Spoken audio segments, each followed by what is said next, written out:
variables macroeconómicas en estos últimos tiempos, vemos que me están apareciendo como solicitudes de ingreso a la sala. Eh, bueno, más allá de la pandemia y del probable acuerdo con el tema de la deuda, eh, persisten, se están profundizando básicamente los desequilibrios ya preexistentes que tenemos en nuestra economía argentina.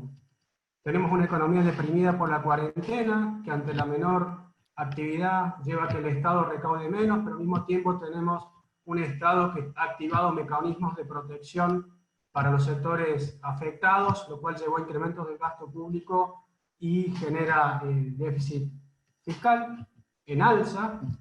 Y al mismo tiempo tenemos que la depresión de la actividad económica por la cuarentena ha desacelerado parcialmente la inflación en el dato de abril. Pero lo que preocupa en este contexto es que en una situación en donde tenemos un Estado desfinanciado, sin recursos, todo el financiamiento de este incremento del déficit fiscal viene del lado de la emisión monetaria, y eso básicamente preocupa en la perspectiva de la sostenibilidad de seguir básicamente continuando con esta estrategia de financiamiento si la situación de crisis por la pandemia se extiende. ¿Esto por qué? Porque si bien el incremento de la emisión monetaria, que ha sido muy fuerte, lo hemos tratado aquí en este espacio, no ha derivado en un incremento inmediato de inflación, eso alimenta presiones inflacionarias, genera expectativas inflacionarias, y eso en un contexto en donde las tasas de interés que maneja el Banco Central, que vienen cayendo por obra de una política de tasas bajas en los últimos tiempos, hace que los retornos de tener invertidos pesos en términos reales se haga negativo, eso potencia la demanda de dólares, mete presión sobre el mercado cambiario y en definitiva tiende a subir el dólar y a que nuevamente se alimente un incremento posterior en la inflación. Este es el mecanismo típico de transmisión de emisión e inflación que todos conocemos. Y la pregunta es qué se ha hecho para romper, en este contexto, digamos, de pandemia, que explica en definitiva que incluso la inflación sea menos elevada de lo que podría haber sido dada la explosión de la emisión monetaria que vimos. La respuesta rápida ha sido intervenciones, regulaciones que básicamente apuntan a romper las flechas que ven, apuntan en cierta manera a cortar los cables, las conexiones entre las distintas variables de la economía. Arranquemos por el caso de las tasas de interés reales negativas.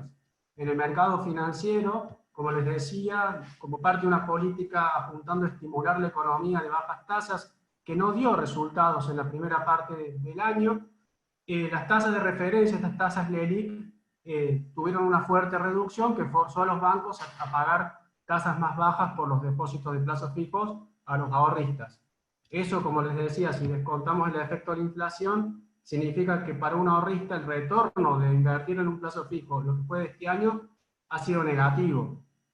Lo mismo incluso la tasa de referencia del LELIQ se está aproximando a cero. Entonces, en este contexto, uno de los primeros parches que aparecieron ha sido básicamente poner presión, una tasa mínima para los plazos fijos, básicamente, que se puso en 27% hace pocas semanas, pero que obviamente ha sido insuficiente y no evitó contener las presiones sobre el mercado cambiario, sobre las que voy a hablar ahora. El mercado cambiario tiene muchas regulaciones previas a la pandemia, pero en el contexto en el que estamos, básicamente se profundizaron. ¿A qué me refiero con esto? Si uno se fija lo que ha pasado con el tipo de cambio oficial, el que sirve de referencia para las operaciones de comercio exterior, vemos que viene reduciéndose fuertemente.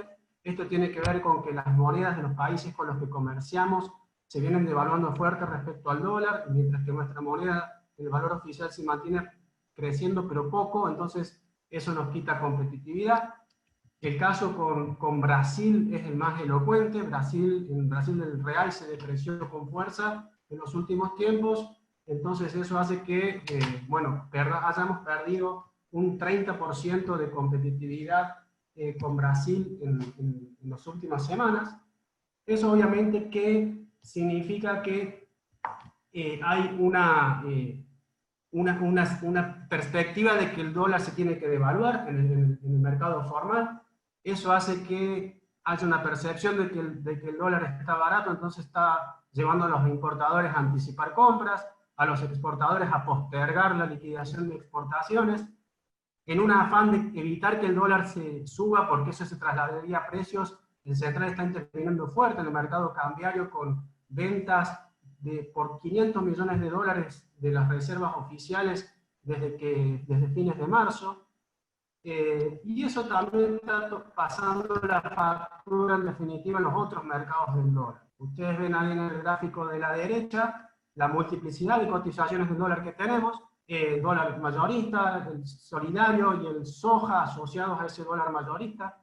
Ven que lo que reciben los productores, los exportadores de soja por cada dólar que venden es menos de 50 pesos, y comparen eso con lo que ha pasado con el resto de las cotizaciones de dólar. Dólar bolsa ha tenido desde abril un incremento muy fuerte asociado a esas expectativas de devaluación, a esa percepción de que el dólar oficial está muy bajo, y a que además tenemos una emisión muy grande de moneda que hace que haya un exceso de pesos en los mercados.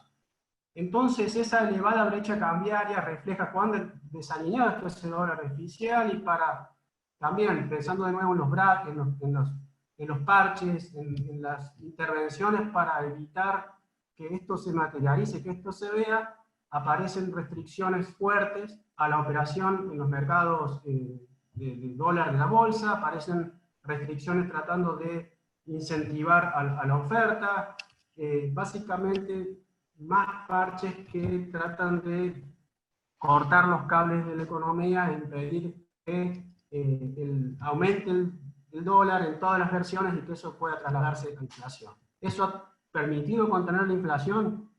Como van a ver, no. A eso tienen que agregar que hay más intervenciones también en otro sector real de la economía. Tenemos intervenciones en los precios de las tarifas, que están reguladas, precios máximos, y sin embargo, cuando comparas la inflación en el último trimestre, o sea, en tiempo de pandemia, con la de otros países vecinos, con todos los países vecinos, vemos que fue la de Argentina la más alta de la región. Uruguay tenía una inflación fuerte, pero eso tiene que ver con que también se disparó fuerte la moneda, y eso repercutió en inflación. Los precios máximos no logran contener la inflación de alimentos, que incluso crecen mucho más que la inflación general. Y acá entonces, en definitiva, tenemos como diagnóstico de que todas estas regulaciones pretenden controlar la inflación, pero no lo logran, y en cambio generan distorsiones que reflejan una falta de confianza en nuestra moneda, en nuestro país en general. Entonces aquí la pregunta es, ¿dónde está el problema? ¿Cuáles serían los desafíos para que Argentina pueda eliminar todas estas restricciones y pueda funcionar con menos distorsiones? Obviamente que si nosotros removemos todas estas restricciones, esas curitas que ven ahí de golpe, el resultado puede ser catastrófico en el día de hoy en cuanto a su efecto en inflación y en dólar y en inflación. Acá entonces tenemos que plantearnos cuál es el origen del problema, y algo que venimos planteando desde aquí mismo es que todo esto se origina en los desequilibrios estructurales que tenemos en nuestro sector público. Tenemos un sector público de un tamaño excesivo que aplica una elevada presión tributaria sobre el sector privado, que básicamente es un desincentivo al crecimiento, a la acumulación de capital, y que en definitiva determina la baja, el pobre desempeño que tiene nuestra economía. Toda esta situación de desbalance de nuestras cuentas públicas, si podría aliviarse con la resolución del problema de la deuda, sí, porque un componente importante del gasto público es el gasto para pagar servicios financieros de la deuda. Sin embargo, la pandemia profundiza y expone los desequilibrios que tiene nuestro sector público, impacta en el sector público en todos sus niveles, nacional, provincial, municipal, y al fin y al cabo termina ocurriendo de que esos desequilibrios financieros se terminan financiando de una manera u otra con la emisión monetaria, hasta el riesgo de caer en una situación de creación de apelar a las cuasimonedas para financiar los desequilibrios de los estados.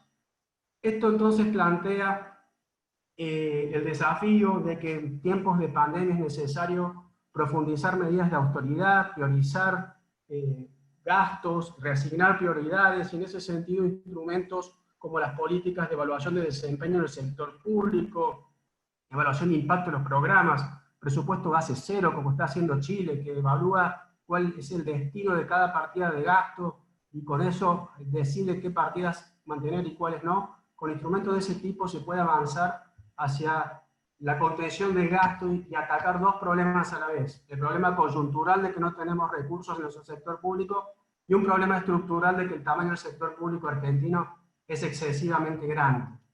Como ejemplo, y tomando como motivación el caso de la ciudad de Córdoba, que decidió reducir en 1 hora las horas de trabajo de su personal, e incluso Ecuador, que también redujo el gasto en personal, proponemos un ejercicio para el caso del sector público argentino. El gasto en personal representa el 30% del gasto público consolidado en la Argentina, en los 3 niveles de gobierno. Esta es la partida más grande de gasto del sector público argentino, representa casi 12 puntos del PIB. ¿Sí? Si ustedes consideran dentro de este sector público al personal esencial, solo 4 de 10 empleados públicos se desempeñan en tareas como educación, salud, seguridad, policía, fuerzas armadas, servicios sociales. El resto, 6 cada 10 empleados públicos, se desempeñan en tareas no esenciales. Y en eso, en definitiva, hicimos el siguiente ejercicio. ¿Qué pasa si para esos trabajadores que a todo esto trabajan menos horas que trabajadores similares del sector privado y ganan mucho más que trabajadores en mismas tareas del sector privado, si reducimos la jornada laboral? ¿Qué pasa si reducimos la jornada laboral a 35 horas semanales y si reducimos como ejercicio alternativo la jornada laboral a 30 horas semanales, tal como se hizo en Córdoba? Miren los ahorros que obtendríamos: 210.000 millones de pesos si bajamos a 35 horas, 370.000 millones de pesos si bajamos a 30 horas de trabajo. Esto sería una política con un costo social mínimo sobre un sector que no está fuertemente afectado por la pandemia. Todo el resto de los trabajadores del sector privado, de una manera u otra, vienen siendo mucho más afectados por la pandemia que los empleados públicos, y te permitiría obtener ahorros que varían, si uno compara ese monto con lo que fue la emisión desde el fin de la cuarentena, significa ahorrarte entre 44% y 78% de lo que fue la emisión que hubo en la cuarentena para financiar ese gasto. Significa ahorrarte entre 6 y 11 veces de lo que se ahorró el gobierno por no hacer el ajuste de las jubilaciones como indicaba la fórmula que dejaron a fines del año pasado. En definitiva, planteamos un ejercicio muy sencillo para racionalizar el gasto del sector público y mejorar de manera genuina la posición financiera del sector público sin tener que recurrir a la emisión monetaria. Para cerrar, entonces volvemos al diagnóstico. Un diagnóstico errado sobre los problemas económicos del país puede tener efectos nocivos sobre el bienestar. Acá yo recuerdo que el gobierno planteó al inicio de la gestión que iba a anunciar su plan económico una vez resuelto el tema de la deuda. Eventualmente eso va a pasar, se iría a resolver el problema de la deuda. Y aquí el desafío es atacar este desequilibrio estructural, remover todos esos parches, curitas que decíamos, pero lamentablemente las señales que se dan son en sentido contrario. Apuntan a mayor avance del Estado sobre la economía, mayor presión tributaria y, en definitiva, medidas que reprimen la creación de riqueza en lugar de estimularla. Y en esto, para terminar, destacar que la única forma de financiar con más recaudación tributaria al sector público es creando empleos, haciendo crecer la economía, y es la única forma en que va a aumentar la base imponible y poder recaudar más. Si vos querés recaudar más en una base imponible que está cada vez más chica, fruto de la crisis en la que estamos, el resultado puede ser catastrófico, y con eso cierro. Gracias. Bien, perfecto. Muchísimas gracias, Lucas, por tu presentación. Vamos a pasar ahora a ceder la palabra al presidente de la Bolsa, Manuel Tagle, para que por favor dirija un breve mensaje a todos los participantes. Manuel, lo escuchamos. Bueno, muchas gracias a todos por estar presentes, por esta gran convocatoria y especialmente a nuestra disertante de hoy, nuestra invitada Patricia Bullrich, que es por supuesto un factor preponderante de la oposición en este momento y nos interesa mucho escuchar cuál va a ser un poquito la estrategia de la oposición en este contexto y habida cuenta de algunas preocupaciones que tenemos. Pero antes querría yo rápidamente, porque nos interesa escuchar a Patricia, hacer una reseña sobre lo que sucedió con la bolsa en el año pasado, donde nosotros y en los años anteriores tuvimos un alineamiento con el gobierno de Cambiemos desde un punto de vista conceptual, ideológico.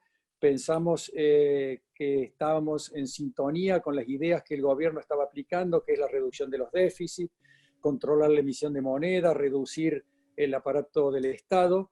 Y bueno, el gobierno optó por el sistema gradual. Ese sistema gradual, obviamente, nosotros nos pareció que podía funcionar, como el gobierno estuvo convencido desde un punto de vista político, que era la mejor herramienta de acuerdo al contexto político que el país tenía en ese momento. Nosotros nos preocupaba, por supuesto, reducir los déficits, controlar los desequilibrios, y eso es lo que se proponía de manera gradual el gobierno. Lamentablemente, cuando sucedieron los factores externos de la suba de la tasa de interés en el mercado internacional, la sequía y el retiro de los fondos de los inversores en el país, el gobierno sufrió un shock de financiero y cambiario que significó que el gradualismo tuvo que ser cambiado por otro sistema más severo y más firme, que obviamente buscaba los mismos objetivos, que era controlar los desequilibrios del sector público y de una manera más fuerte y más severa. En ese contexto se aplicó una política de contracción fiscal y monetaria que por supuesto comenzó a dar resultados, pero resultados que sabemos que demoran tiempo, y cuando se produjeron las PASO, ese plan, obviamente con los resultados de las PASO, implosionó y generó lo que todos sabemos, un descontrol también de las variables, una pérdida de confianza en el gobierno y en su política que estaba en marcha. Lamentablemente, hoy no nos arrepentimos de haber estado en cierta sintonía con esas ideas y creemos que aún todavía esas ideas son las que el país va a necesitar para salir adelante cuando hayamos superado la pandemia, hayamos superado esta crisis sanitaria y esta crisis de la cuarentena. No hay forma de salir y recuperar un país si no recuperamos la estabilidad monetaria. Y eso es una de las preocupaciones que tendremos en el futuro lo antes posible. Pero antes quería decir que estamos preocupados con algunos síntomas que se están viendo, y creo que Patricia nos va a ayudar un poquito a saber a dónde estamos parados. Nos preocupa, por supuesto, la situación sanitaria, que no la podemos controlar, pero que está generando una crisis económica muy severa, un acuarentamiento realmente también muy firme que ha paralizado la economía y a las empresas. Nos preocupa mucho también que eso no se vaya buscando la forma de flexibilizarla con la prudencia y la responsabilidad que corresponde a una sociedad como la nuestra, pero que bueno, esperemos que se haga lo antes posible para que el daño sea lo menor posible también. También nos preocupa el proceso de impunidad y el atropello a las instituciones que se está viviendo en este momento, donde Patricia, obviamente le hemos escuchado que está defendiendo el respeto por las instituciones de una manera realmente firme, y nosotros creemos que un país que no recupera los valores morales y más bien los atropella, es un país que no tiene mucho futuro, y por eso nos preocupa también que esta situación pueda prosperar y pueda resolver los problemas de muchos de los que incurrieron en la corrupción en los años anteriores.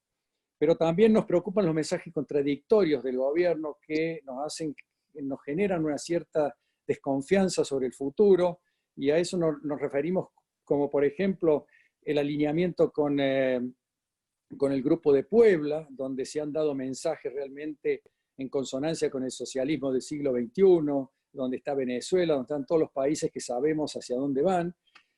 Nos preocupa aplicarle un impuesto a la riqueza, a los sectores productivos, a los sectores que va a necesitar el país, tenerlos en condiciones saludables para poder recuperar lo antes posible la economía. Nos preocupa, por supuesto, este proyecto de la participación del Estado en función del apoyo que están recibiendo las empresas, que inexorablemente lo tienen que recibir porque estamos todos paralizados, pero que esa participación en las empresas genera también una sensación de desconfianza de hacia dónde va el país y hacia dónde quiere el gobierno llevarnos realmente. Y por supuesto, por último, también la forma en que se ha encarado el tema de resolver la deuda externa, que por supuesto, en un contexto como está el mundo y el mercado financiero internacional, Argentina tendría grandes posibilidades de hacer un arreglo muy saludable, serio y correcto, que le devolvería al país la confianza y el reconocimiento de la comunidad internacional, que es muy importante. Y todas estas cosas afectan la confianza, y un país sin confianza obviamente no tiene futuro. Nos preocupa esto y nos parece que Patricia nos puede ayudar a ver cómo ve realmente estas preocupaciones que tenemos nosotros, si son tan así, y si hay alguna forma de frenar algunas de las que nosotros acabamos de describir. Bueno, Patricia, esta pequeña introducción para orientarnos más o menos en tu disertación, pero tenés el tiempo libre para decirnos lo que pensás sobre la situación política del país y te estamos escuchando. Muchas gracias por tu presencia. Bueno, muchísimas gracias. Gracias, Manuel, por esta introducción, y muchas gracias a Lucas por su presentación, muy interesante. Le saqué fotos a todas la presentación, realmente interesante. Y quería empezar con un juego sobre lo que planteó Lucas, ¿no? Porque quizás, además de los números que dio respecto a la cantidad de ahorros que podríamos tener si tuviésemos una jornada acotada de los trabajadores del Estado, también podríamos hacer un juego, ¿no? Y ver después de la cuarentena cuántos vuelven y cuántos no, y cómo nos damos cuenta. Quizás la cuarentena nos enseña a que hay un montón de gente en el Estado que si no vuelve no se da cuenta nadie, ¿no? Es como que todo sigue igual y el país seguiría funcionando, y quizás también sería un buen ejercicio de ver qué cosas son útiles y cuáles han sido estas capas y capas y capas y capas de tareas que cada vez más ha asumido el Estado, y que en realidad, cuando nos damos cuenta que estamos en esta situación, nos ponemos a pensar que hay muchas que no tienen sentido alguno. Así que te lo planteo, Lucas, como ejercicio para tu próxima presentación. Bueno, la verdad es que todos sabemos, y no quiero caer en lugares comunes, de las cosas que ya todos estamos sabiendo, de lo que pasa en el mundo, de lo que está pasando, de lo que pasa en la Argentina, sino plantearnos de alguna manera cuáles son los 3 elementos sobre los que hoy estamos construyendo esta realidad política argentina y sobre la que nosotros queremos construir nuestro futuro. Y también quiero retomar algunas de las palabras de Manuel sobre la velocidad de las reformas o la velocidad del cambio, y cómo influye eso, o cómo influyó eso en el resultado de Cambiemos. En primer lugar, decirles que nosotros creemos en este momento que hay un triángulo, lo que nosotros llamamos un triángulo de confianza, que los 3 elementos deberían estar caminando, los 3 con la misma importancia, y los 3 deberían ser, como es un triángulo, sus ejes más importantes, sus vértices más importantes. Por un lado tenemos sin duda la cuestión sanitaria, que en la Argentina ha tenido todavía la situación pandémica una situación bastante reducida en términos de cantidad de casos, pero también, por otro lado, tenemos la otra cara, la cara de que parecemos nosotros, ¿no? Cuando decíamos se viene el segundo semestre, ¿no? Ahora parece que cuando se viene la montaña del pico de los casos, y parece que todas las semanas los picos de los casos se van corriendo y nunca llegamos. Entonces estamos como en una situación de eternización de esta cuarentena, que nos trae realmente una cantidad de problemas de salud mental, de efectos del encierro y sobre todo en la economía. En la economía que está generando, si bien hay una ayuda que está dando el gobierno, esta ayuda llega a una parte de los ciudadanos, llega a una parte de las empresas y también genera una situación de cierta incomodidad. Primero porque hay muchas cosas más que una empresa paga, no solamente los salarios. Las empresas tienen un montón de gastos fijos, tienen alquileres, tienen contratos de producción o tienen un stock que se les puede pudrir o que, digamos, hay muchos elementos más que hacen a lo que es el capital de una empresa que puede estar en este momento perdiéndose. Y además, una serie de cosas que van a venir post pandemia. Por eso nosotros hemos creado una comisión, que la llamamos la Comisión del Día Después, que preside el doctor Federico Pinedo, y que está comenzando a trabajar sobre todos los contratos que va a haber y las relaciones de conflictividad que vamos a tener que encarar en el día después.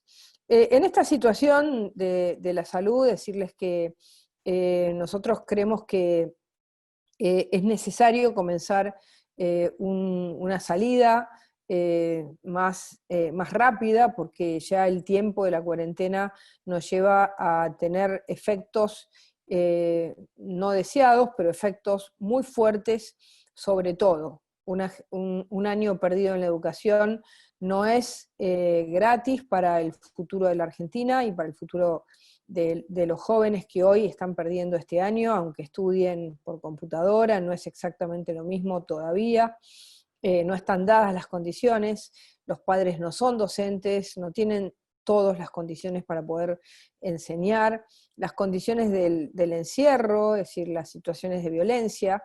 El mes pasado fue el mes de más violencia de género de la historia argentina. Siempre los diciembres son los meses con más violencia de género, por las fiestas, las situaciones de problemas familiares. Bueno, este mes de abril ha sido el mes de más violencia de género de la Argentina en su historia. Así que esas consecuencias también son consecuencias del encierro, del confinamiento, de las situaciones que estamos viviendo. Sumado a esto, el alargamiento de esta cuarentena que nos lleva a una situación de destrucción muy fuerte de toda la economía privada. Acá me parece muy importante plantear la concepción de la desigualdad. Acá hay una concepción de la desigualdad entre lo que es el mundo privado y lo que es el mundo público. El otro día, ayer tuve que salir para ir a un médico, y vi un afiche acá en la ciudad de Buenos Aires que realmente me enervó, me puso de muy mal humor, porque es un afiche grande, enorme, que además no sé para qué gastan ahora en afiches, no es momento para, Lucas, para gastar en afiches en este momento del gobierno. Un cartel enorme que dice: el gobierno te paga el salario. Como yo tenía ganas de bajar y escribirle, ¿no? Tipo militante de los 16 años con un aerosol, y escribirle y ponerle, vos mismo que pagás los impuestos, te estás repagando tu salario en este momento porque no tenés otra posibilidad. Pero el 30-35% de la economía privada, que en muchas provincias tenemos esa proporción, una proporción de 30% de economía privada y 70% de economía pública, en otras tenemos un poco menos, pero la verdad es que esta idea de que el gobierno te está pagando, el otro día el presidente de la Nación dijo: yo pago los salarios. ¿Cómo yo pago los salarios? Vos no pagás ningún salario, los paga la gente con los impuestos que todos los meses pone, y que además ninguno ha sido suspendido, ningún impuesto ha sido suspendido. Alguna intendencia ha planteado algo de tasas, pero que no influye en nada en la realidad productiva de nuestro país. En consecuencia, esto lo que plantea es una concepción de mucha desigualdad. El mundo privado está sufriendo, le dicen puede abrir, no puede abrir, esta actividad sí, esta actividad no, hay mucha desesperación en todos los trabajadores por la posibilidad de la pérdida de su empleo, en los que trabajan con una valija llena de herramientas o los que tienen la empresa más grande del país. Yo no tengo la concepción de chicas, medianas y grandes, creo que las grandes trabajan con medianas y chicas, que las chicas trabajan también para las grandes y la economía se hace con todos, se hace con todos. Pero fíjense ustedes, desde que comenzó esta realidad, el Estado no hizo un solo esfuerzo. Ni siquiera el esfuerzo de decir, hago un cálculo como el que hizo Lucas respecto a que hay o menos horas de trabajo, o menos movimiento, o no se paga el transporte, o un aporte simbólico, del presidente de la Nación y de sus ministros, mostrando que el país está sufriendo, la economía está cerrada como nunca en la vida, y sin embargo el presidente dice, yo estoy trabajando, no me pago el sueldo, como si el que se quedara en su casa no quisiera trabajar. ¿Mm? Sin embargo, eso muestra una concepción. Bueno, nosotros en ese sentido hemos trabajado mucho para que se planteen estas ayudas, trabajamos mucho por esta idea de que el sueldo vaya directo a las cuentas, porque al principio se recuerdan que había un crédito que era a tasa 24, que solamente accedían los que tenían capacidad de llegar al banco y que tenían una carpeta en el banco. Bueno, eso se cambió y se logró esto, que es un poco mejor, pero que todavía está lejos de ser lo que necesitan las empresas para pasar este cierre total y absoluto de su economía. Imagínense ustedes que si en los primeros días de marzo tuvimos una caída del 11.5%, en abril tuvimos 0 y en mayo se abrió prácticamente nada, por lo menos en las grandes ciudades, la caída va a ser enorme. Muchas veces se compara, ¿no? Se dice, no, pero en Estados Unidos hay 15 millones de desocupados. Sí, pero en Estados Unidos los desocupados, eso tiene que ver con con la ley laboral. El día que levanten las restricciones que tiene hoy determinados estados en Estados Unidos, esa gente vuelve a trabajar. Mientras tanto, digamos, por el tipo de contrato laboral que tienen, dejan de trabajar. Entonces, lo primero que quiero plantear acá es la necesidad de un cambio, que es lo que nosotros representamos, la necesidad de que exista una representación real y profunda de los sectores de la producción, de las clases medias de la Argentina. Juntos por el Cambio, que de alguna manera tuvo algunos problemas de castigo a las clases medias en la Argentina, y que tenemos que recomponer en parte ese vínculo, más allá de que tuvimos finalmente un 41% de votos que ayudaron a que hoy podamos ser una oposición consistente y fuerte. Tenemos que asentarnos claramente en lo que somos. Nosotros somos esa representación, nosotros representamos esa mirada de país productiva, esa mirada de movilidad social, esa mirada de que la economía privada tiene que ser una economía mucho más fuerte que lo que significa el rol del Estado en este país. Sin embargo, estamos viendo en este último tiempo justamente esa discusión, ¿no? Están los que dicen, ven qué importante que es el Estado. Ayer lo dijo Lula con una frase bastante fea, porque dijo, si no hubiera sido por el coronavirus, después pidió perdón, pero dijo, si no hubiera sido por el coronavirus, nadie se hubiera dado cuenta la importancia del Estado. No, sí, nos damos cuenta, al revés. El coronavirus también nos muestra, no quiero hablar del coronavirus, pero también nos muestra que si cientos de miles de trabajadores se van a sus casas, no cambia mucho la vida de los argentinos. Es decir, que cuánto de ese Estado no tiene ninguna importancia en el cambio de los servicios esenciales que los argentinos necesitamos, o en este caso podría ser de los brasileros, ¿no? Es decir, dado que esta frase la dijo él, pero acá está todo el tiempo planteándose esto mismo, así que creo que es muy importante que nosotros nos aclaremos, que nosotros nos asentamos en esa representación social. La Argentina, desde 1983, que no tenía una representación tan fuerte como la que tenemos ahora. Desde 1983, que la Argentina no era un país bicoalicionista, o bipartidista en ese momento, radicales y peronistas, en este momento lo es. En este momento hay dos grandes, digamos, conglomerados políticos. Por un lado está el Kirchner-peronismo y por otro lado está Juntos por el Cambio, ¿no? ¿Qué representa el Kirchner-peronismo? Bueno, un modelo populista, decisionista, de la lógica de la imposición de las mayorías versus un modelo productivista, un modelo de libertad, de república, de transparencia, de la idea de la importancia de la movilidad social y la importancia del mundo productivo.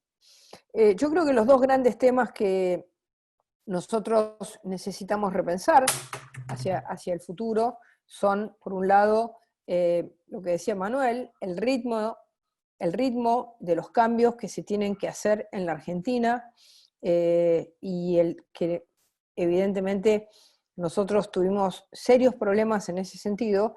Y el segundo tema es que la Argentina no puede ser un país subsidiado eternamente, porque lo que se genera es una situación de pobrerización estable que lo único que hace es generar dos fenómenos políticos que son muy negativos para nuestro país. El primero es el avance del concepto de la conurbanización, esta idea de que hay conurbanos, que también pasa en Córdoba, que pasa en Rosario, que pasa en Mar del Plata, que pasa en La Plata, en ciudades que eran típicas de clases medias, que van avanzando a esta lógica de la conurbanización.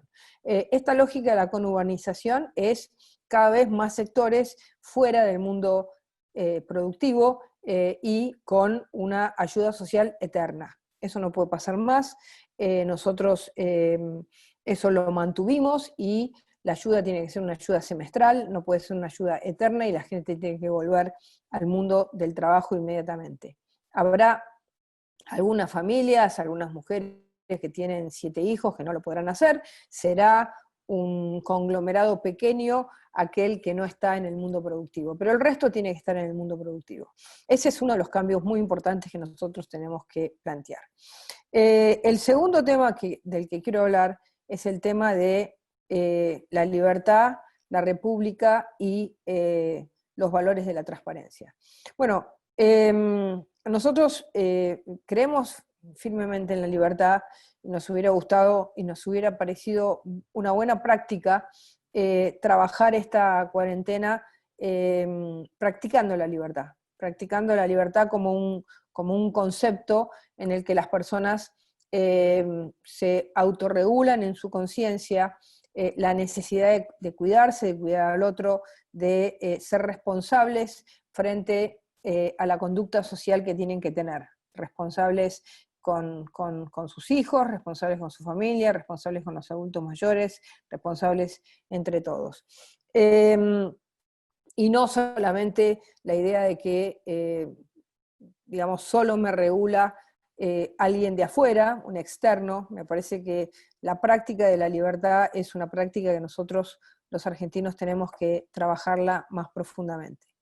Por otro lado, la república, y en esto quiero plantear algo que está pasando.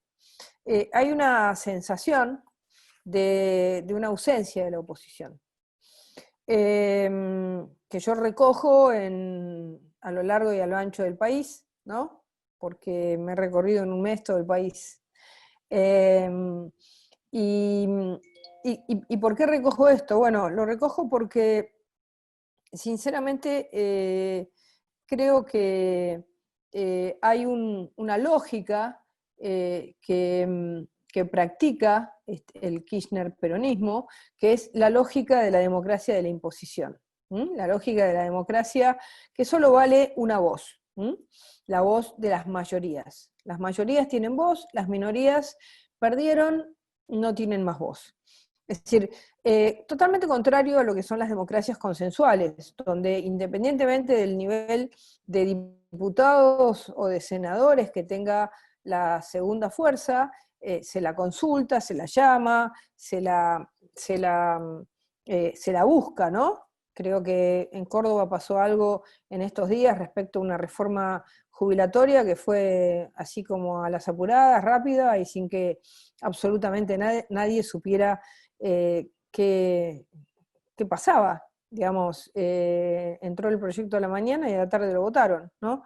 Leí un diputado de Juntos por el Cambio que dijo, no llegué a leer las 33 hojas del proyecto, cuando ya lo habían votado. Entonces, esta cosa de, ¿te gusta? ¿No te gusta? Te lo voto igual, te lo voto igual. Y estamos hablando de un gobierno que no es, el de Córdoba no es el más decisionista de todos, digamos, es como el más amigable. Sin embargo, parece que en este caso hizo la práctica de estas democracias de mayorías no consensuadas, donde, ¿cuál es el efecto que esto genera en la gente, en nosotros?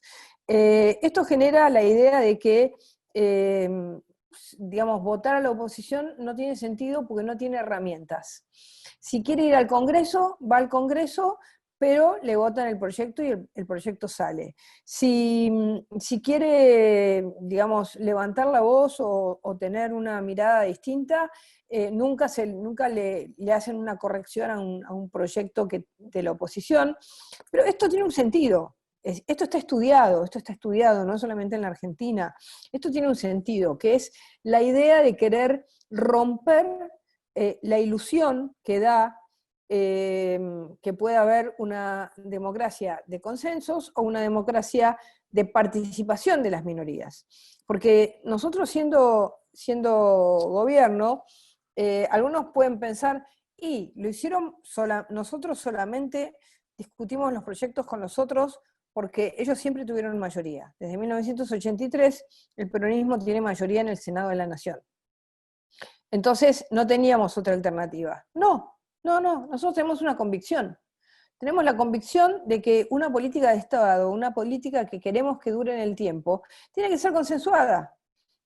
Porque si no, no dura. Fíjense lo que pasó con la fórmula de cambio de las jubilaciones, ¿no?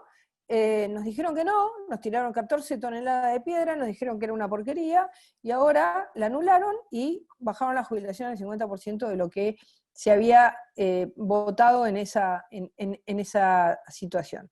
Quiere decir que el objetivo que tiene esta democracia de las mayorías es anular la voz de la oposición. Y por último, porque no me quiero robar todo el tiempo y veo que ya tenemos una buena cantidad de minutos, por último quiero plantear que es muy importante y es estratégico que Juntos por el Cambio se mantenga unido.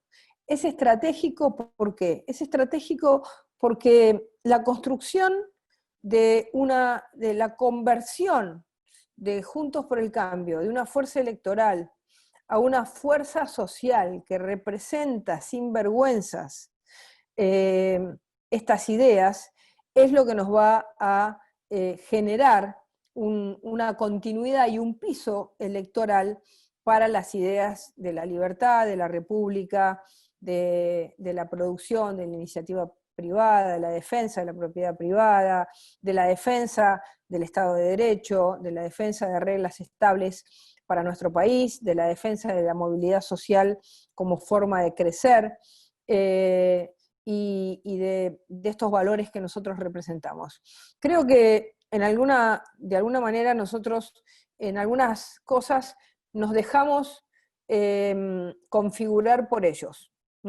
Ellos nos configuraron, nos dijeron, son el gobierno de los CEOs, son el gobierno de de los ricos o en el gobierno neoliberal. Y nosotros siempre estuvimos como a la defensiva, ¿no? Siempre estuvimos como medio light en ese sentido y nunca defendimos con fuerza nuestras ideas. Bueno, ahora tenemos que hacerlo, tenemos que defenderlas con fuerza, con mucho más fuerza de lo que hicimos. Yo creo que eso es muy importante, que eso es trascendente para la construcción de una fuerza social que tenga una representación.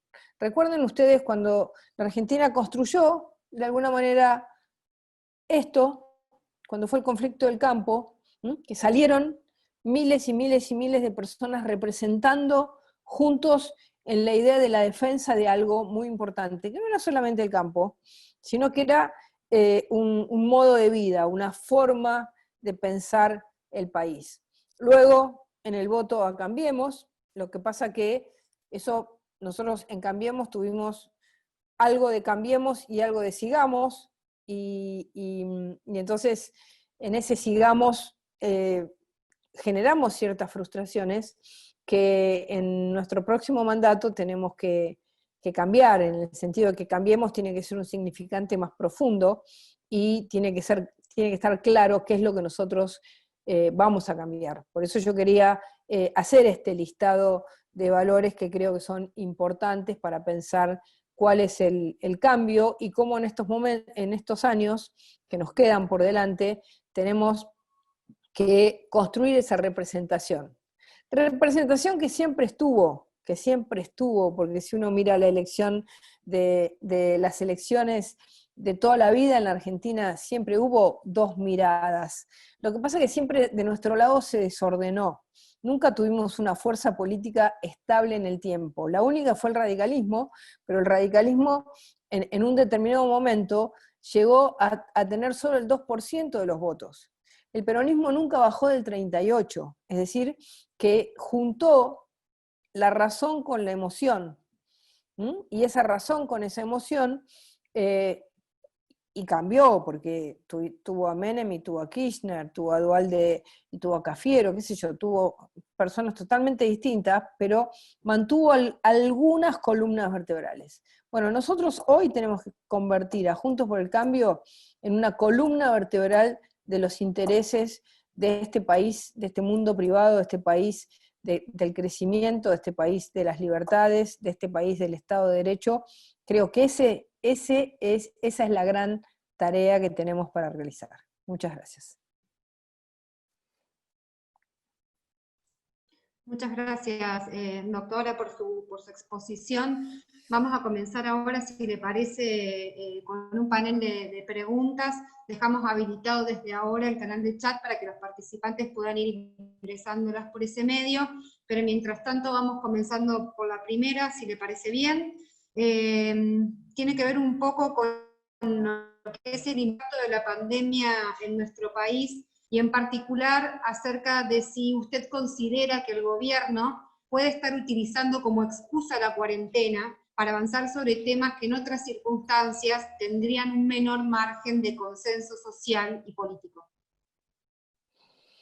Bueno, a mí me parece que ya hace casi un mes que el gobierno comenzó otra agenda, una agenda que había comenzado. El gobierno tenía dos agendas fundamentales antes de la pandemia: la de la deuda y la de la construcción de la impunidad, es decir, de la nulidad de todas las causas. No de ganar los juicios, no, de la nulidad directa. Me parece que hace un mes ya que comenzó con esto.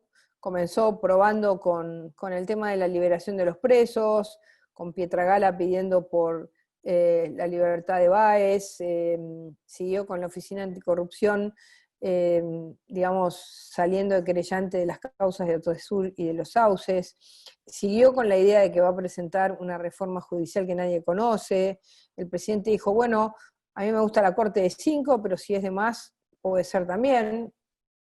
No entiendo, no me parece un concepto muy claro, ¿no? Digamos, la corte de 5 tiene un sentido. La corte puede ser de 5, de 9, de 7.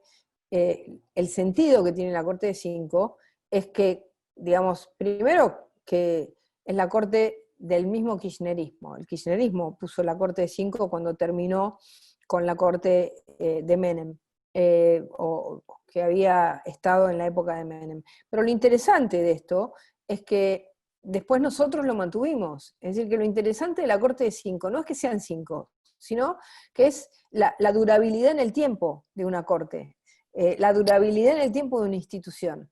Entonces, que el presidente diga, me da lo mismo que sea de 5, me gusta la de 5, pero podría ser de otra cantidad, es poco claro. Sin duda que la agenda de estos cambios estructurales están tratando de meterse rápidamente, y por lo que me han contado nuestros diputados y nuestros senadores, la discusión de estos temas en un ámbito virtual como este es muy engorroso, es muy poco serio, no tiene la densidad que debería tener. Así que nosotros vamos a estar muy atentos a cuáles son los intentos que se hagan de cambios estructurales en las instituciones argentinas. Bien, muchas gracias. Pasamos a la siguiente pregunta, que hace referencia en este caso a la propuesta que realizó la diputada Vallejos, que se hizo conocida en los últimos días, en donde mencionaba la posibilidad de que el Estado se quede con una participación de las empresas a las que asisten en esta situación de... Y en ese sentido, la pregunta concreta es si usted considera que se trata de una propuesta real o es más bien una especie de pantalla o entretenimiento para que no se hable de otros temas claves como economía, seguridad y narcotráfico. Bueno, no, podríamos unirlo con el narcotráfico, ¿no? Porque había una vieja canción que decía, el primero te lo regalo, el segundo te lo vendo, ¿no? Es decir, primero te regalo droga y después, a partir de ahí, te la vendo. Es decir, esta idea de propiedad de los fondos públicos.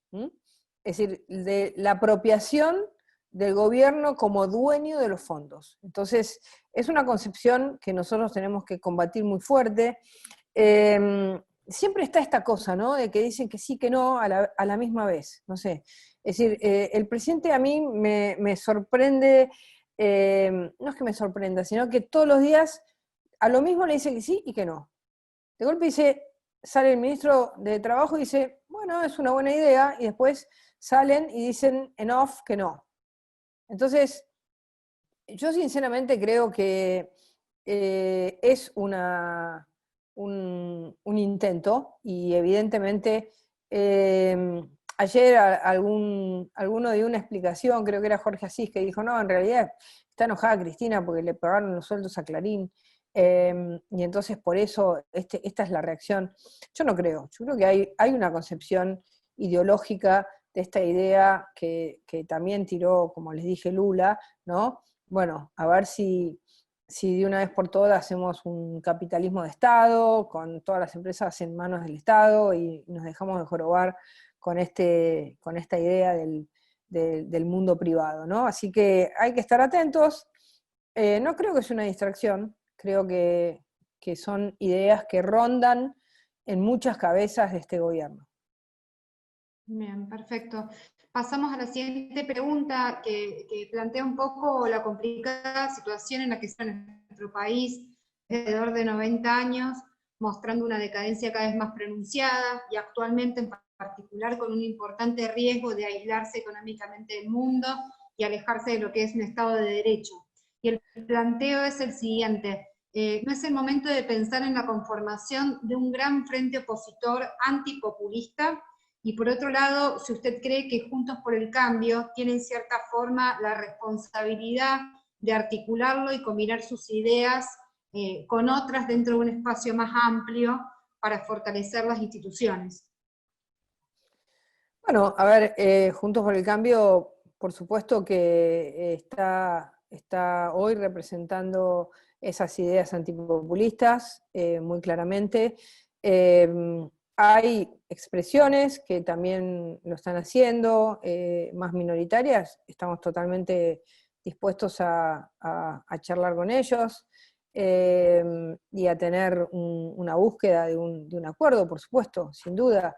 Siempre y cuando, bueno, haya algún tipo de respeto y de ganas de hacerlo, ¿no? Nosotros permanentemente tenemos diálogo con los que están mostrando estas ganas, y hasta ahora lo que se ha planteado es una competencia en el 2021 y luego un acuerdo en el 2023, por lo menos es lo que dijo la otra vez Ricardo López Murphy, y se lo escuché a alguien más. No así Esper, que está bastante más violento en relación a Juntos por el Cambio.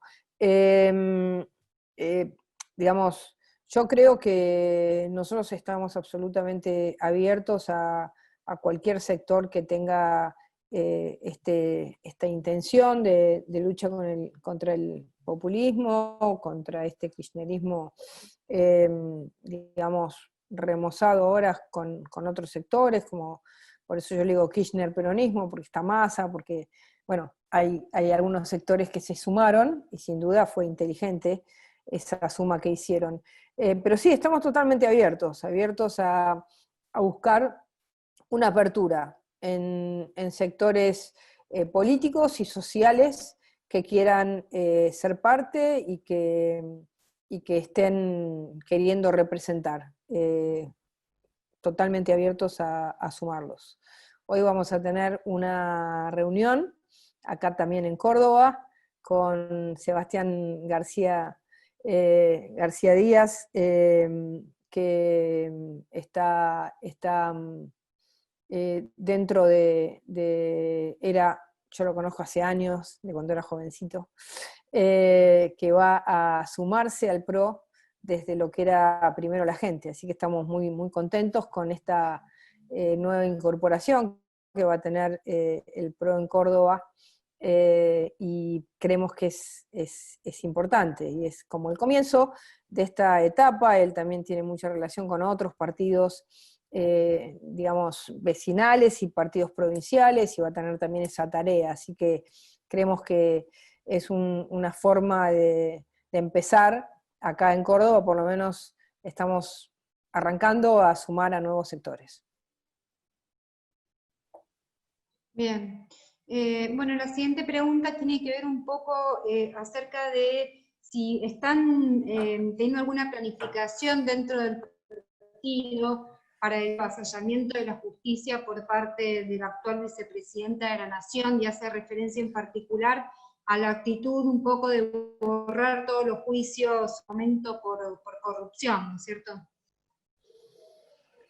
Bueno, nosotros ahí estamos, digamos, a ver, ahí nosotros tenemos un papel, pero el papel fundamental lo tiene la justicia. La justicia tiene que ponerse los pantalones largos, tiene que salir de la cuarentena, tiene que ponerse a trabajar, como pasó hoy, que le rechazaron casi in limine la presentación a Zanini respecto al juicio por el memorándum con Irán. No se tiene que dejar avasallar, tiene que trabajar sin miedos, y creemos que esto es lo importante. A ver, nosotros sabíamos que la ley que cambiaba la jubilación, que tenía algo de justicia cambiar la jubilación, pero siempre las leyes kirchneristas tienen, ¿no? Es un paquete que uno lo abre y sale una víbora envenenada, ¿no? Entonces uno dice, el paquete, qué lindo, voy a recibir un regalo, y de golpe el regalo es que lo que quieren es 400 vacantes en la justicia. Entonces, en este caso, esto fue de alguna manera lo que sucedió con esa ley, y nosotros habíamos pedido, fíjense, una pequeña cláusula, que era muy elemental, que no rigiese para los que estaban ya con la jubilación pedida o los que tuvieran un año para jubilarse. Razonable, es decir, no era para 400 vacantes, nos dijeron que no. Es decir, el objetivo eran las 400 vacantes. Entonces, la verdad es que nosotros, por supuesto que vamos a trabajar por eso, pero sobre todo, a ver, a todos los jueces de la nación, a todos los jueces federales del país, que no se dejen avasallar. Si investigaron, si creen en las investigaciones que llevaron adelante, si las hicieron porque tuvieron la oportunidad única de tener arrepentidos, cosa que no existía en la Argentina. Y no existía porque es una figura que revela muchísimo la verdad. Es decir, así avanzó Brasil, así viene avanzando Estados Unidos con sus sistemas de quién es el primero, ¿no? La teoría del prisionero, quién es el primero que delata, que dice lo que pasó, es el primero que obtiene mejores condiciones de negociación. Y así, después el segundo, y el último se queda sin nada. Entonces es un sistema en el que la construcción de la prueba tiene mucho que ver la incorporación del que se arrepiente y el que decide colaborar con la justicia. Bueno, y con otra medida que nosotros habíamos planteado, que algunos abogados nos criticaron, pero a mí me parece excelente, que presentamos casi al final del mandato, que fue la idea de que no se puede mentir. Pero bueno, hoy en la Argentina es más fácil, digamos, el que no miente es como que no es parte de un proceso judicial. Y nosotros habíamos dicho, tenés derecho, decían, no es inconstitucional. No, lo que dice la Constitución es que uno tiene derecho a no autoinvolucrarse, pero a no testimoniar en contra propia. Pero lo que no dice es que tiene que mentir, y que la mentira no tiene ninguna consecuencia. Bueno, esos son los cambios que nosotros necesitamos en la Argentina para tener una buena justicia. Y también jueces que se queden, que no se vayan. No van a tener una jubilación tan baja si les cambia el 15%. Además la van a ganar ellos mismos en los tribunales, con lo cual que en vez de renunciar y dejar las vacantes, se queden. Porque necesitamos jueces que sean capaces de bancar las investigaciones que hicieron cuando la Argentina tuvo libertad para investigar. Que fue lo que pasó en nuestro gobierno. Hubo libertad para la investigación, hubo ley de arrepentido. Bueno, ahora los jueces también tienen que aportar a esto. Bien, frente a un posible avance del kirchnerismo más duro, digamos, ¿usted ve posible un futuro acuerdo entre Fernández y Macri? Bueno, eso sería algo así como que Fernández decidiese abandonar su propio gobierno. Es un juego político, digamos, difícil de imaginar, pero por supuesto que si él decidiese abandonar su propio gobierno y construir un gobierno sin su vicepresidenta y sin sus diputados, sus senadores y sus gobernadores, bueno, podría ser una hipótesis, un juego político un tanto extravagante, que necesitase de nosotros. Lo que nosotros no vamos a hacer, porque ojo con los juegos que terminan destruyendo la alternancia. Lo que nosotros no vamos a hacer es un juego de corto plazo que nos lleve a desarmar nuestra fuerza política. Porque nuestra fuerza política puede ser alternancia. Cuando la Argentina no tuvo alternancia, tuvo 3 mandatos y hasta 4 mandatos de un mismo partido, que siempre fue el peronismo.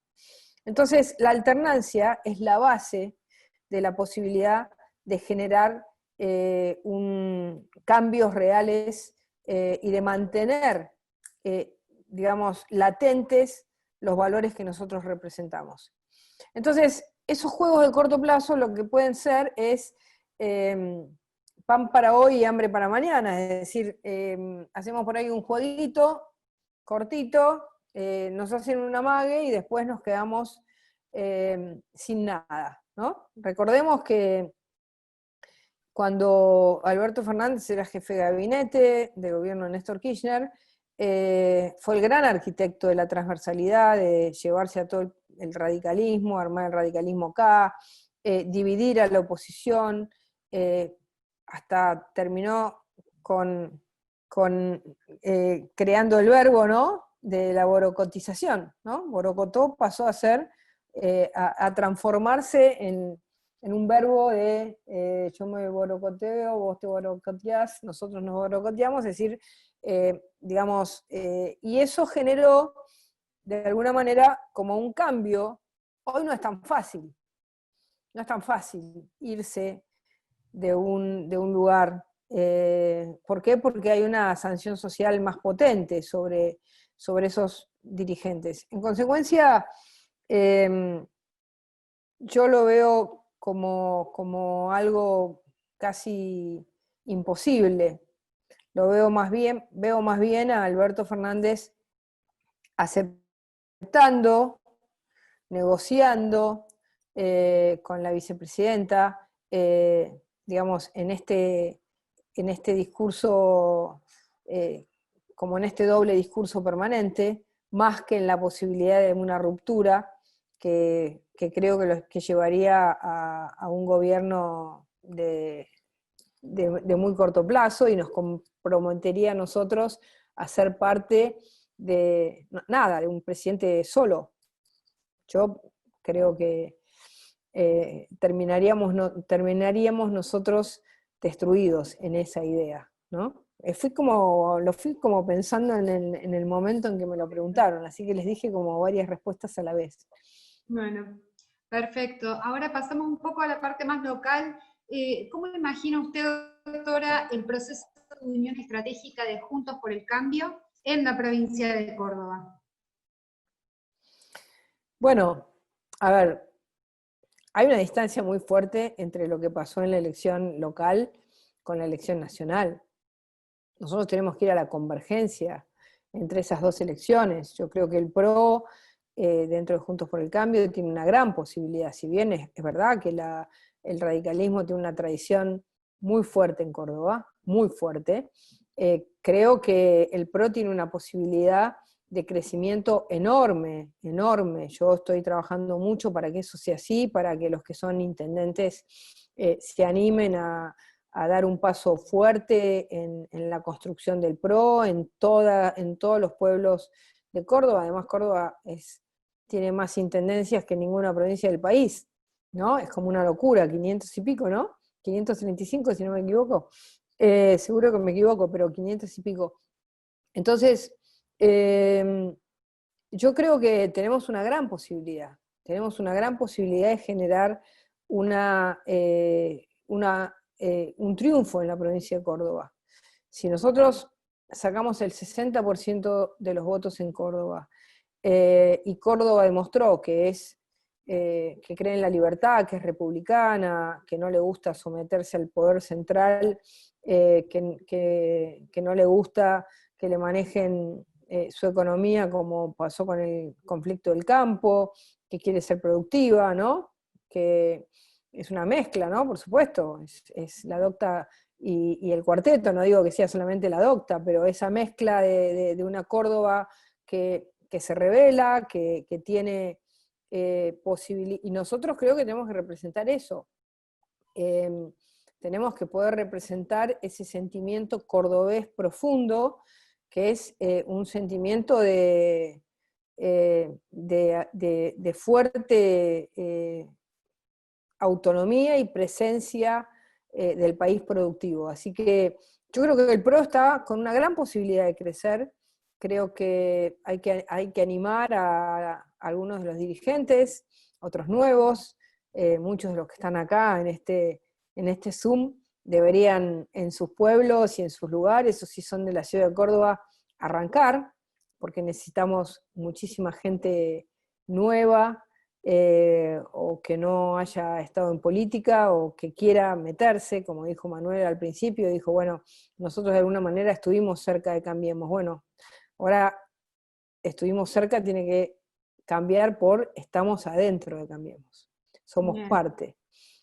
Y la próxima pregunta tiene un poco que ver con lo que está mencionando, que es un poco desde el sector empresario, que es el que representa una institución como la Bolsa, ¿cómo se puede colaborar y apoyar esta batalla por las ideas y los principios? Bueno, yo creo que, digamos, trabajando la posibilidad, nosotros estamos trabajando la apuesta de este ideario, esa discusión en todos lados, ese compromiso. Yo lo digo de una manera, ¿no?, que quizás no es la más adecuada, pero me parece que es representativa, ¿no?, que no le pasa tanto a los empresarios, pero sí le pasa más a los políticos, que es salir del closet, ¿no? Es decir, animarse a la defensa de las ideas, no estar todo el tiempo en el no. No, no, porque el otro te dice sos neoliberal y entonces vos le decís no, yo no soy esto, entonces estamos siempre en el no. Tenemos que estar en el sí. Sí, nosotros somos los que creemos en la libertad. El que no cree en el progreso sos vos, el que cree en el populismo que llevó el país a la miseria sos vos. Digo, estoy imaginándome un debate de un joven en una universidad, ¿no? De poder sacar las ideas fuerza de lo que nosotros representamos, mucho más a la intemperie, a la discusión abierta, a la discusión social, a la discusión con todos, y en eso, bueno, el instituto que ustedes tienen y los mismos miembros de la Bolsa y las asociaciones empresarias, que hoy necesitamos también renovar mucho las asociaciones empresarias, que muchos salgan de su zona de confort y se jueguen por las ideas que creen del país, que no sean siempre, les dé lo mismo, que siempre, digamos, les da cierto miedo o que terminan, digamos, comportándose como un empleo público, ¿no? No, me da miedo porque a ver si me echan. Bueno, lo mismo le pasa a muchos empresarios, ¿no?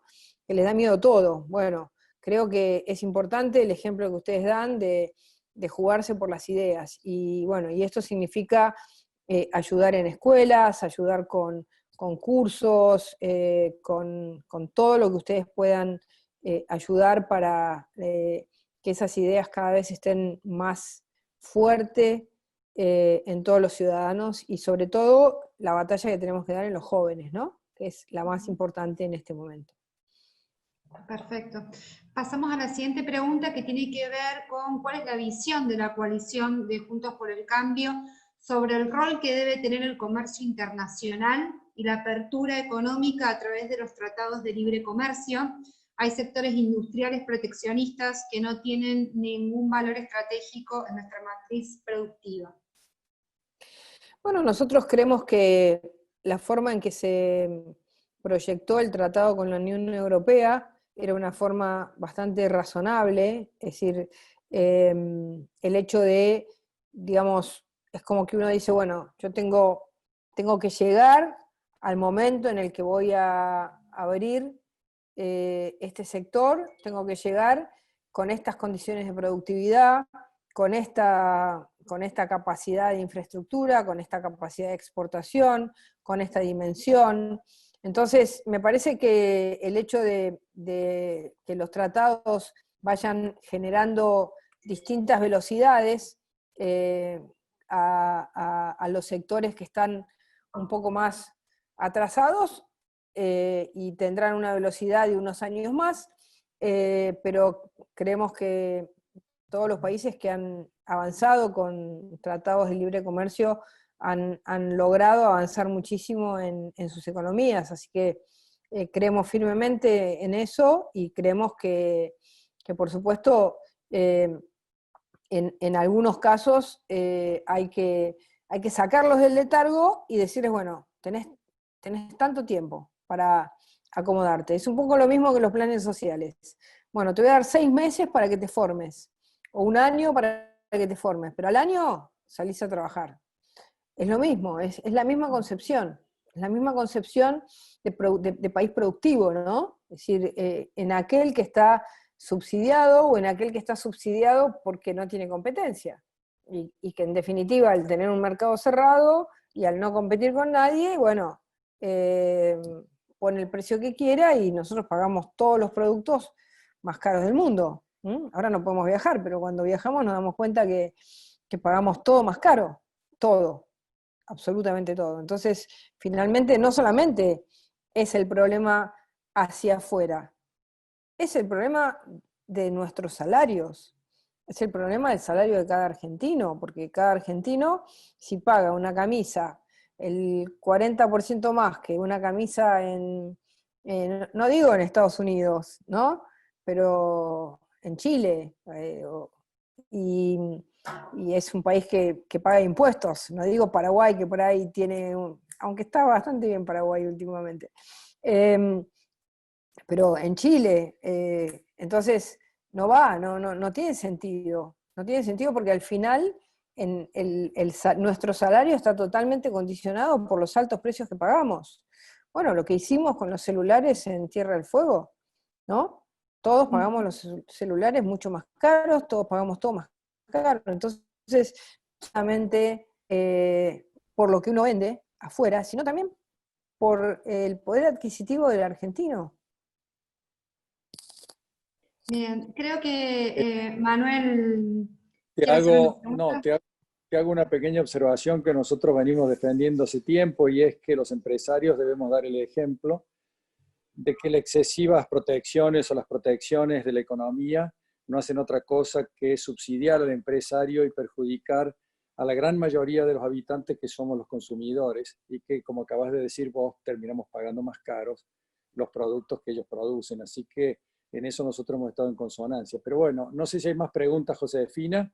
Si no, hago un cierre, pero si hay algunas preguntas más, se las hacemos a Patricia. Si es que tenés tiempo, Patricia, ya estamos con casi 1 hora y 20 y pico que hemos empezado, así que estamos a tu disposición, como quieras. No, yo no tengo problema. Bueno, Me quedo en continuamos. casa. Si les parece, tenemos... ¿Alguna pregunta más? Y cierro, ¿eh? Ok. Bien, bueno, pasamos entonces, dice, en el día después, la enorme emisión producida, sumado a la menor oferta de bienes y servicios por menor producción, y frente a una mayor demanda por la libertad de comenzar una actividad normal, fatalmente producirá una gran inflación. ¿Cómo prevén atemperar esta situación tan perjudicial a los trabajadores y a la economía en general? Parece para Lucas, no para mí. Pero bueno, lo voy a tratar de contestar. A ver, con una cuarentena prolongada no hay otra posibilidad que hacer lo que se está haciendo, que emitir para pagar por lo menos una parte del salario de las empresas, porque si no, a ver, es como en el campo. Yo prefiero la inundación y no la sequía. Es decir, estamos inundando. Uno con una inundación puede hacer un plan de estabilización, puede ver cómo saca el agua. Ahora con la sequía, después está 2 años, que recuerden cuando tuvimos nosotros la sequía en el 2017, nos mató. Entonces, digamos, el tema es que si uno lleva una cuarentena tan prolongada y tiene prácticamente toda la economía cerrada, ¿no? Es decir, los grandes polos productivos del país totalmente cerrados, no tiene otra posibilidad. Entonces nosotros no tenemos, como tiene Perú, un fondo anticíclico, no tenemos como tiene Uruguay, que fue a créditos al 5% de tasa, a nosotros nadie nos presta, no tenemos fondo anticíclico, lo único que tenemos es, y ahora salió Vudú, así que la Casa de la Moneda, ¿no? Así que la verdad es que vamos a tener que pensar, y nosotros estamos para aportar a un plan de estabilización, pero si ahora anuncian hasta el 15, hasta el 10 de junio, y después del 10 de junio nos van a tener todo junio sin producción, va a ser la cuarentena más larga del mundo. Entonces, al ser la cuarentena más larga del mundo, no hay otra posibilidad, sino cuando levantemos la cuarentena, vamos a levantar las empresas como muertos. Entonces, yo no sé si no prefiero que se siga dando una ayuda para que las empresas no se mueran, a que se mueran y después tener que arrancar de cero. Porque además, por otro lado, a ver, ¿qué es una empresa? Un negocio. Es la acumulación que hizo una familia durante toda su vida. Y de ahí hay miles de personas que cobran su sueldo. Entonces, no podemos dejar morir eso. no sé, que Lucas tendrá que pensar cómo corno hace el plan de estabilización, pero yo pienso que es mejor ahora ayudar a las empresas que dejarlas morir. Por lo menos es mi concepción. La siguiente pregunta tiene que ver con cómo ve usted la situación de la provincia de Buenos Aires y en particular a la figura de María Eugenia Vidal en un futuro. Bueno, la provincia de Buenos Aires fue la provincia en la que nosotros tuvimos el golpe político más fuerte que nos significó la derrota electoral, porque fue donde tuvimos 1,5 millones de votos de diferencia. Por eso yo les hablaba del fenómeno de la conurbanización, y por eso les hablaba del fenómeno de que nosotros durante los 4 años de nuestro gobierno no hicimos cambios en la política social. Hicimos sigamos, no cambiemos.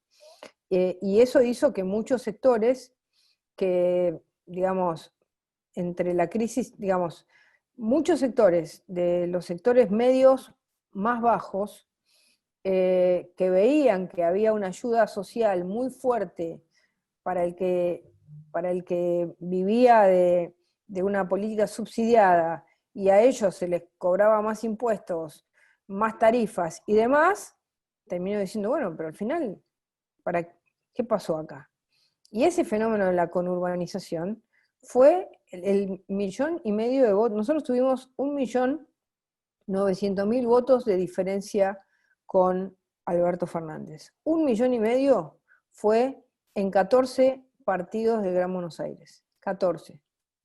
Entonces, ahí se explica que esa lógica de mantener un estado de pobreza subsidiado y un estado de apriete a los sectores medios y medios bajos, de apriete económico, de apriete en el sentido de apriete fue letal, porque ahí nosotros, los de abajo no nos votaron ninguno, porque además todos creían que eso se los daba Cristina a través de Grabois, así que eso no nos votaron.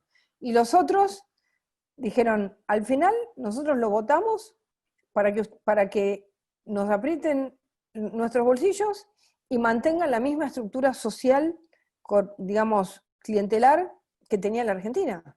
Entonces eso fue letal. Entonces ahí hay que hacer un cambio profundo. Hay que hacer un cambio profundo, muy profundo, para que nosotros podamos lograr una recuperación de nuestra credibilidad, de nuestra política. Por supuesto que lo puede hacer María Eugenia con toda la fuerza que tiene, pero es necesario entender el fenómeno porque nosotros perdimos esa cantidad de votos en ese cordón del conurbano, porque no lo perdimos en el interior, porque en el interior sacamos gran cantidad de votos y en muchos lugares más inclusive que en la anterior elección. Pero sí perdimos en esos lugares donde tuvimos como esa doble pérdida de votos. Donde en el año 2015, en los sectores más humildes, nosotros perdíamos 7-3, perdimos 9-1. Y en los sectores medios bajos y medios, donde ganábamos 6-4, en algunos empatamos. Y ahí se entiende muy claro lo que nos pasó.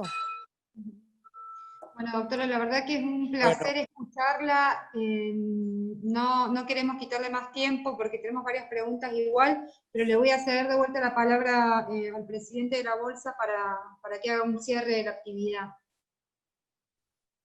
Bueno, Patricia, realmente muy interesante. Hemos tenido un récord de participantes y además de tiempo, ya llevamos 1 hora y media. Pero en honor un poquito al respeto de los tiempos de todos, me parece que por más que quede alguna que otra pregunta, debemos cerrar y decirte que la posición nuestra es incómoda como institución, porque defendemos ideas, como dije al principio, defendemos ideas que están vinculadas con la libertad, el libre mercado, la integración al mundo, el respeto por las instituciones, pero obviamente eso significa a veces que vamos a defender a lo mejor las ideas de algún gobierno, como pasó con ustedes, porque nos sentimos unidos en esa consonancia ideológica. Pero en este momento nos es un poco ingrato también estar señalando los errores de este gobierno, porque obviamente parecemos que estamos en un rol partidario, y no lo estamos. Así, cuando vos dijiste, deberían ustedes incorporarse al PRO, no podemos. Es una institución empresaria que tiene autonomía. Y las que tiene personas, no la institución. Diversidad de opinión, pero sí con todo gusto, y en esto sí hemos sido coherentes y tenemos convicciones firmes y las hemos defendido y las seguiremos defendiendo porque creemos que son las que van a salvar a la República y que en cierto modo han estado en consonancia con muchas de las ideas que acabas de expresar y que han expresado ustedes y aplicado en el pasado. La señalé por eso, con ese sentido al principio. Y creo que la batalla de las ideas es algo que tenemos que luchar todos, porque nosotros lo hacemos, inclusive hemos expandido la bolsa hacia ciudades del interior para convencer a empresarios e instituciones empresarias que piensen razonablemente como creemos que deben pensar como nosotros, y es un rol que estamos cumpliendo con bastante éxito y creo que lo seguiremos haciendo. Es nuestro rol y defenderemos los intereses de las empresas y del sector privado y por supuesto los intereses del país, que son mucho más importantes que los intereses aislados de una empresa en particular. Así que te agradecemos muchísimo, Patricia, mantenés una gran coherencia, nos genera una gran esperanza que ustedes estén comandando una oposición y cumpliendo un freno en ciertos desatinos que estamos viendo que se pueden estar produciendo en este momento. Bueno, muchísimas gracias, muchísimas gracias por esta posibilidad. Yo lo decía en un sentido personal, no en un sentido colectivo, ¿no? No vamos a hacer lo que hace el peronismo con los sindicatos, que afiliamos organizaciones, no, de ninguna manera, a las personas. Pero mil gracias, no quiero volver a hablar porque ya hablé mucho, mil gracias por la invitación y bueno, felicitaciones por todo lo que están haciendo y ojalá Córdoba se levante rápido.